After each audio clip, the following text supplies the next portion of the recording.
వర్షాకాలం స్టార్ట్ అయింది కదండి, మళ్ళీ మన మినీ గార్డెన్ లో కొత్త మొక్కలు పెట్టుకుంటున్నాం ఫ్రెండ్స్.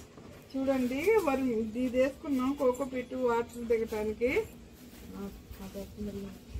కాదమ్మా, వీడియోనే.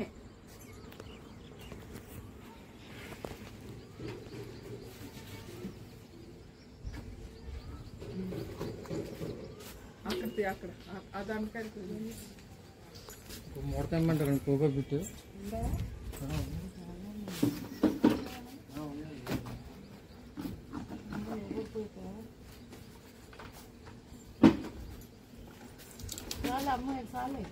వర్మీ కంపోస్ట్ వేస్తున్నాం. ఎందుకు అంటే ఏర్లు బాగా పెరుగుతాయి, అది ఎర్రలు బాగా పెరుగుతాయి అని వేస్తున్నామండి.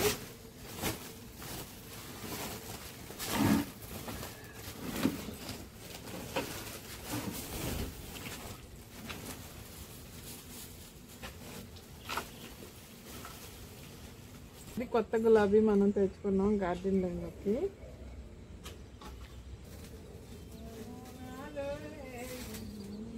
పేరేంటో నాకు తెలియట్లేదు. మా గార్డెన్ లో కాసింది, పప్పులో వేసుకుని వండుకుంటారంటండి. చాలా టేస్ట్ గా ఉంటదంట. చాలా విటమిన్స్ ఉంటాయంటండి ఇందులో.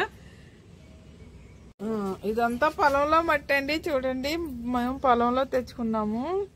చూపించాను కదండి మొన్న, అప్పుడు ట్రాక్టర్లో వేయించుకొని పైకి మోపించుకొని పెట్టుకున్నాం. చూడండి ఫ్రెండ్స్, మేమైతే ఇదిగో ఇలా వంకాయ మొక్కలు నాటుకుంటున్నామండి. ఇది పొలం మట్టి, వర్మీ కంపోస్ట్, కోకో పీట్ వేసుకుంటున్నామండి.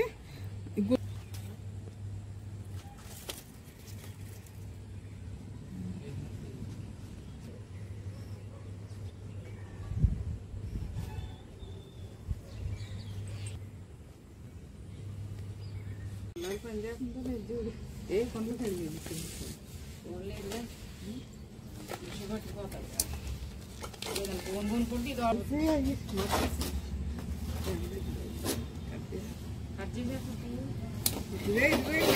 ఇచ్చారు కట్టి కట్టి. కాదు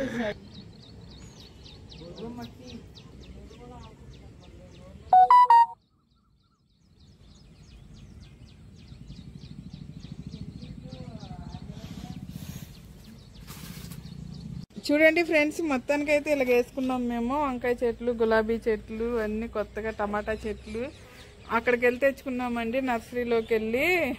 ఎందుకు అంటే ఆర్గానిక్, వర్షాకాలం కాబట్టి కొంచెం మట్లోనైనా ఆర్గానిక్ గా పండించుకొని తింటే మనకి ఆరోగ్యం వస్తుంది, హెల్త్కి మంచిది, ప్రోటీన్ ఫుడ్ ఉంటుందండి. చూడండి ఫ్రెండ్స్, ఈ డ్రాగన్ చెట్టుకు కూడా కొత్త చెట్టు అని చెప్పాను కదండి, దీనికి కూడా ఫ్లవర్స్ వస్తున్నాయి. అది అక్కడ చూపించు, అక్కడ ఇదిగో ఇక్కడ వచ్చింది ఫ్లవర్, కొత్త స్టార్ట్ చేసిందండి. ఇదిగోండి, చిన్న టబ్ అయినా సరే ఇది మొలిసేస్తాయండి. ఎందుకంటే వర్మి కంపోస్ట్ బోన్విల్లా వేసుకుంటాం కాబట్టి కాయలు కాస్తాయండి. నచ్చితే లైక్ చేయండి, సబ్స్క్రైబ్ చేయండి, షేర్ చేయండి ఫ్రెండ్స్. బాయ్ అండి.